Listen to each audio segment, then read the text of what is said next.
Hello, everyone. Today, Liss and I are going to explore how do I title this? Why people can be so people-y? Hi, and welcome to Light for Life. If you are returning to our channel, thank you. We value and appreciate you. If you are new here, you are most welcome. I am Liz. I'm a science of mind practitioner and a teacher of various healing modalities applicable to all aspects of the self and this life. And I am Lori. I am a holistic wellness researcher and educator. Welcome to Connections with Liss and Lori. The difference between when we operate from our authentic selves and when we operate from our frustrated, perhaps human self. This topic actually came about on a day when I was feeling very frustrated on social media and frustrated with how it can be very challenging to communicate with people in written form on social media. And I think I joked to you, Liz, why are people so people-y sometimes? And the truth is, we're all people. We're all human, and sometimes we just project a lot of stuff outward that goes unchecked, and we don't even really know perhaps that we're projecting this stuff. It could be pain, it could be anger, hurt, shame, trauma, usually. And we don't know most of the time. We don't know that we're doing this, or we wouldn't do it, right? So sometimes I do feel like people are cruel intentionally, whatever. We have to just let those people go. But when people are unintentionally cruel, they have no idea that they're being cruel, and you try to navigate that and turn the conversation around and it just doesn't work sometimes, it's not personal. It's not intended harm. It's just simply somebody behaving in a way that they're behaving, and you're doing your best to try to navigate that awkward conversation that's almost always in text. And I think sometimes I miss the telephone. I miss days when we didn't have to rely so much on text and email to communicate, because a lot gets lost in that translation. Definitely, honey. I've always said that the problem with text is that similar to how you can choose a font, we should be able to choose a tone. So before we start typing, we all recognize, all right, this is written in a friendly tone, or this is written in an inquiring tone, or you get my point.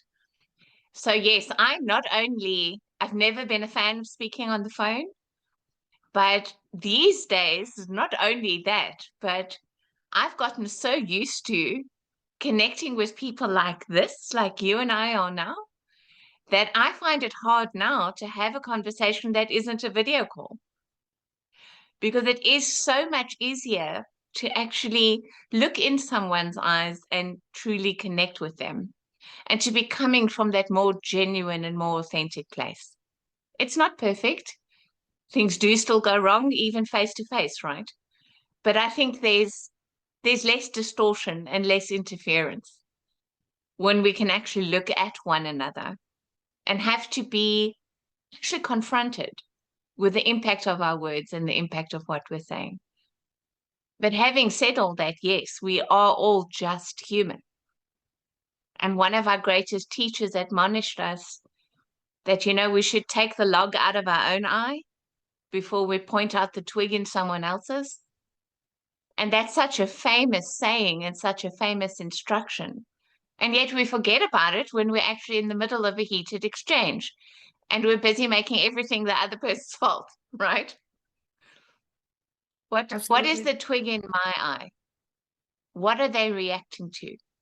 Unless someone came at you completely out of the blue, something initiated that. And sometimes it's got nothing to do with us. Sometimes it is something that is coming up for them from inside of them. But nonetheless, I think if we choose to be loving people and we choose to identify as people who are evolving and who have more mindfulness and greater awareness, then it does fall on us to take the high road. And it does fall on us to be the better person in that situation and do what we can to diffuse or attempt to understand without turning every conversation into a psychology session, I might add. Which happens a lot, especially I think, especially when we're talking a lot with friends or people that we know really well.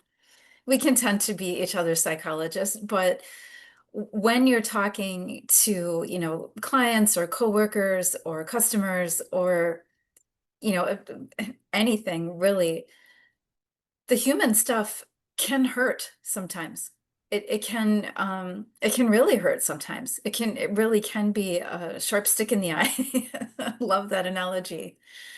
But I think the important part is to remember that, well, remember a lot of things really. It's just a moment in time. It's just a misalignment in conversation. It's just imbalance in energy, maybe. How would you describe the displacement, I guess? I don't know really a better word for it. I think it is all of those things, honey, but by and large, mostly it's just thoughtlessness.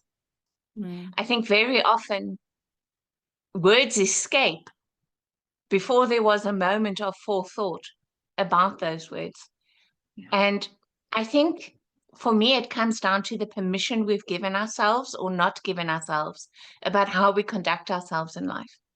So if we've ever had one of those moments where we actually confront ourselves about the way that we are going to allow ourselves to conduct ourselves or not, and we've actually made that pivotal life decision that comes from the core of ourselves about what we will not permit ourselves to do. And we've actually made a decision about consciously choosing to be mindful before we speak. I'm a person generally, I'm very talkative, but I'm a person generally who weighs my words very carefully. I do believe in any given situation, there is a perfect word for what I'm trying to say. And so I will always attempt to find what that perfect word is.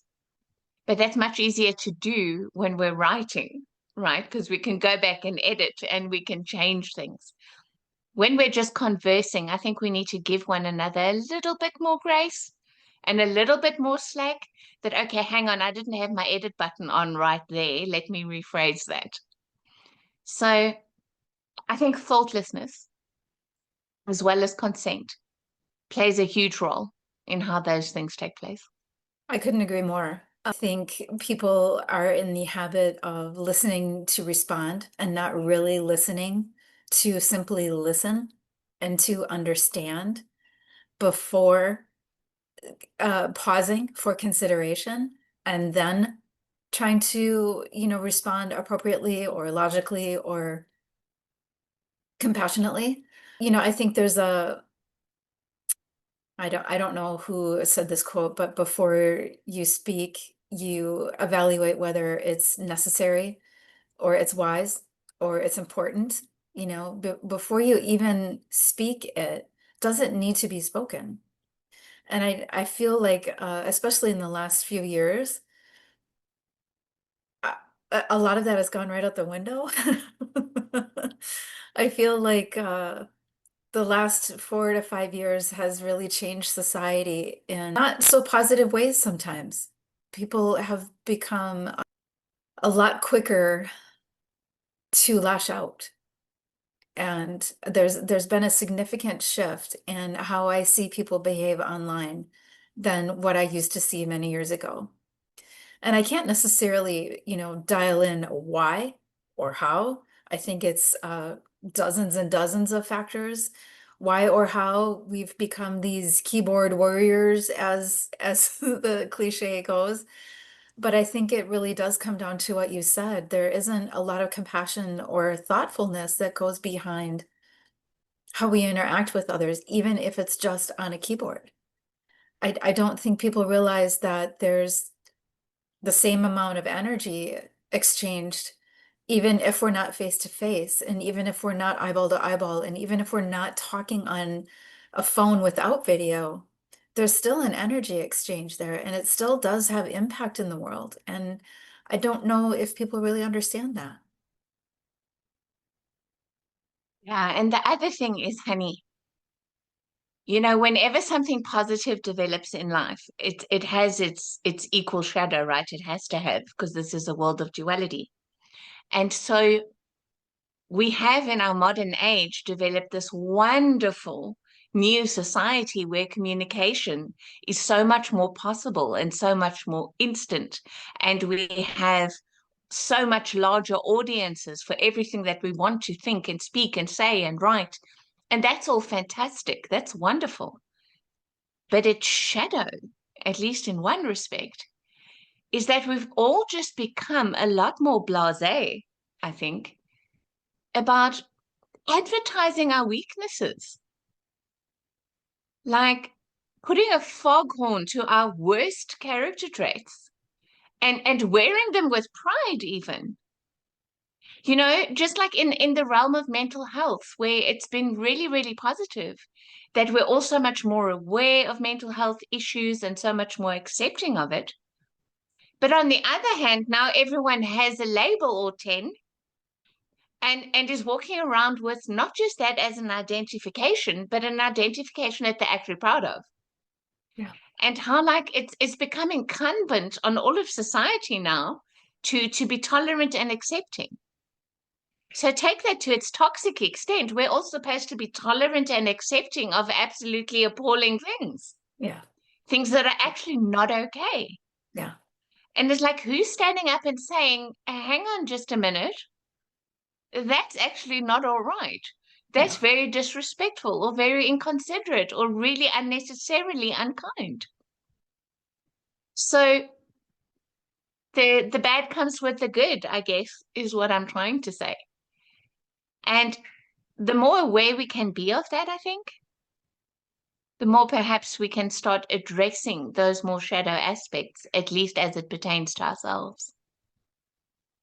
I couldn't agree more. I know when you were talking, I was immediately thinking it's okay not to be okay. And all of these of a sudden sub-classifications for who we are have become the norm. And the truth is, it really is our shadow side that's trying to show us something that we have an opportunity to look at and to work on and to improve. And, at the risk of sounding new agey, to heal those aspects of ourselves, not to necessarily celebrate them and enhance them, but to understand that aspect of ourselves and perhaps why it's showing up, perhaps what role it helps us play. It might not be a healthy role that's playing out in our lives, and it might not be beneficial to anything that we actually do want. And here we are celebrating these things. So I think that's a really important, gosh, that could probably be a whole nother topic unto itself, but that's a really important piece. I'm glad you brought that up. I like to think in story and metaphorical terms in my own mind. And so when I think of the ego, I think of a balloon. Mm. Yeah. And a balloon that's not inflated. It's first of all, it's tiny, and that rubber is really, really thick and strong. You could use an uninflated balloon as a pretty strong rope, and an elastic band. You could actually make use of it. And to me, that's a healthy ego. It's genuinely strong. It's not too full of itself. It's just this little flat thing that actually has a purpose. But the more hot air we blow into that balloon, the more we inflate it, guess what? We're making the skin really, really thin. Oh, I love your It's not analogy. very strong. The more inflated it gets, it could burst at any given moment because it's so big and so full of itself. And I see the ego the same way. The more hot air we're full of, the thinner our skin, the quicker we take offense at things, the faster we can burst or snap. And it really is true that the weakest egos are the biggest. So Mhm. To me, it's a case of being mindful of, all right, how embarrassing and ridiculous is this really? If I was to go on a burst balloon charade right now, even if it's valid, what a spectacle am I making of myself, and how loudly am I announcing how big and how fragile my ego actually is? Do I really want to be that burst balloon that goes down to the ground, you know? It's like the hot air's got to come out one way or another. So I would much rather, gently release it. You know, when you squeeze the backside of a balloon and you release it, it makes a pretty whistle. To me, that's healing.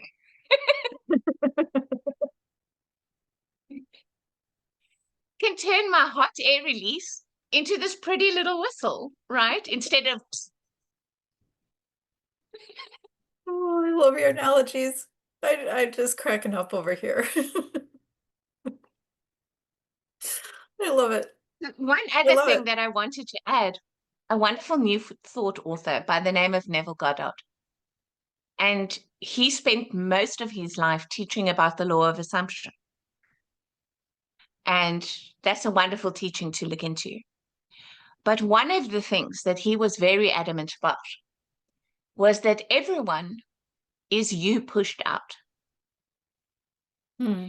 And that is a very deep and a very interesting concept to contemplate. Because we all know that we don't control other people. We can't control other people. A lot of our misery is wrapped up in trying to control other people. So how can it be true that everybody is you pushed out? And essentially what it comes down to is the assumptions that we are holding in any given moment about the other person. If that's someone we're close to, someone we know well, and someone that we love, then those assumptions are beliefs we hold about who that person is. Based on experience, we expect them to react in certain ways and not react in others. We've formed an identity of them in our own minds. And so the truth is, they can't show up for us any other way, because we manifest our reality. We project our reality. So they could actually be a completely different person. And yet, in relation to us, they have to show up in our lives the way we expect them to. So the way that we change that is not by trying to change the other person. It's by changing the assumptions and expectations and beliefs that we hold about them. So to hold the possibility that transformation is possible, that a relationship can heal, that they can make different choices, and start expecting them to show up in different and better ways for you. You know, the most obnoxious person can be best friends with me, and they're lovely to me, and they think I'm just a sweetheart. Why? Because I expect them to treat me that way. And so they do. And it's not an expectation I voice to them. It's an expectation that I hold in the core of my own being about how I anticipate to be treated. And so I expect everybody will treat me that way. Everybody loves me. Of course they do, because I am lovable. My identity is strong in that. And so when we expect people to turn up for us that way, more often than not, they do. It's not a perfect science, but it is quite miraculous. Thank you for connecting with Light for Life. Please go ahead and subscribe to the channel. If you would like to work with one of us, you can find our contact information in the About section. Please share your insights, your questions, and your comments with us. We value your feedback. And we really hope that we will see you for our next episode. We upload one every Thursday. Until we connect again, we send you love and light.